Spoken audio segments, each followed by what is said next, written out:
The exit exam, that annoying graduation requirement that every student has heard of but has no reason to care about it.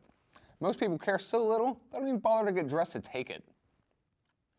While some schools, specifically Chattanooga State, have had this requirement since 1985, it is still as much of a mystery to students as those kids who mysteriously disappear after 2 weeks of classes.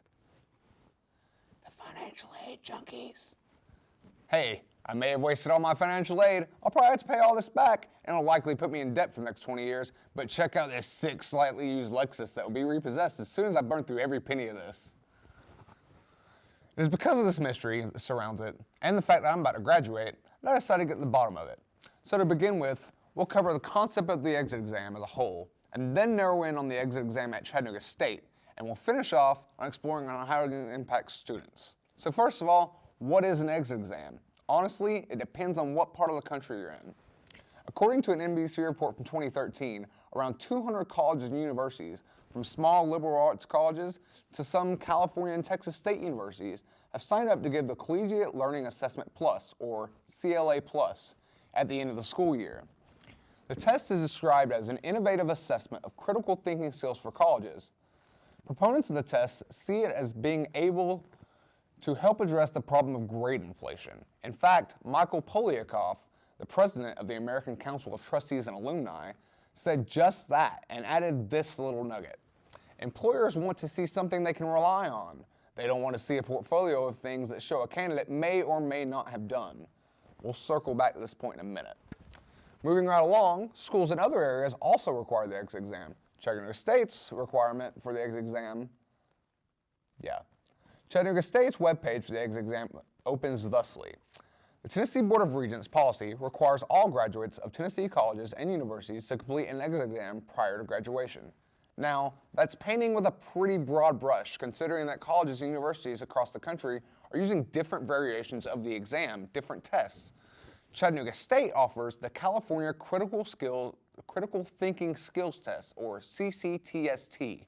Again, more on that later as well. But the point I'm making here is that TBR does not appear to have a blanket test for all their schools. I searched their website looking for a standard, but publicly, exit exam is the clearest language you'll find. Now, if I'm wrong and somehow missed it, please correct me and inform me. But with that being said, it does seem as if a lot of schools in Tennessee have adopted the CCTST. I just feel like it'd make more sense to have a standard. And if that is the standard, to post it publicly so that everyone can see. Transparency, a bigger myth than mermaids. Unsurprisingly, this brings us to the second topic. If you're a Chattanooga State student, what are you about to walk into? As previously mentioned, Chattanooga State uses the California Critical Thinking Skills Test. Here, unlike at some other schools, it is a graduation requirement that you're not required to pass.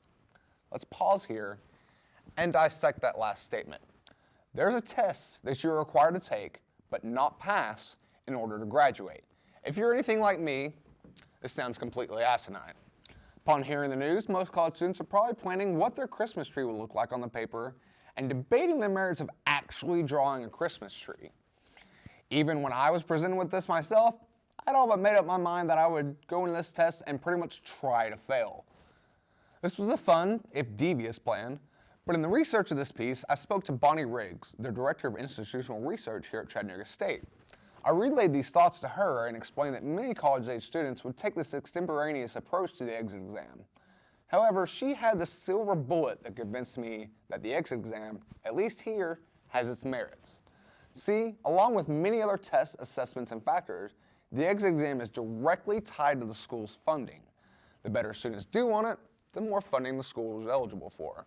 As she told me, many students, before you have taken the exit exam, and because of their performance, we've been able to receive a lot of technology. Don't be the class that ruins it for future students. Well, when she put it to me that way, I can't really argue. Here at Chattanooga State, we have some amazing technology and equipment that many four-year universities would be jealous of. And we've been fortunate enough to get this stuff because all the students that come before us did the right thing. After hearing this, I doubt there's many students that would be willing to not try on this test. And if you don't try, there's probably something wrong. There's practice questions. Please look at them. Thank me later. So what does this mean for college students as a whole? Once again, that's hard to answer because it really depends on what part of the country you're in. According to a Time article from 2014, The Wisconsin Technical College system requires its graduating students to take tests or write research papers as proof of what they know. All graduates of University of Central Missouri have to pass a test to graduate. It's looking like there's a push to finally prove that students have earned their degrees rather than just be marked present for class. After all, Marshall Watson, the president of the Association of Assessment of Learning in Higher Education, summed it up best. Isn't it amazing that our newest and most brilliant idea out there is that students would achieve particular skills and prove it? Wow. Yeah, you're telling me. Luckily, if you're going to here at school at Chattanooga State, it's still just a requirement to take it. You don't have to pass, but you should most certainly try. And if you're watching this, knowing that you do have to pass yours to graduate, my heart weeps for you, but not so much that I'll actually feel bad about it. That's all I have for this edition. Please stay tuned for the next episode. We really hope you enjoyed it. And don't forget the exit exam is March 20th and March 21st, and you can look at Chattanooga State's website for the times. Thank you. Have a great day.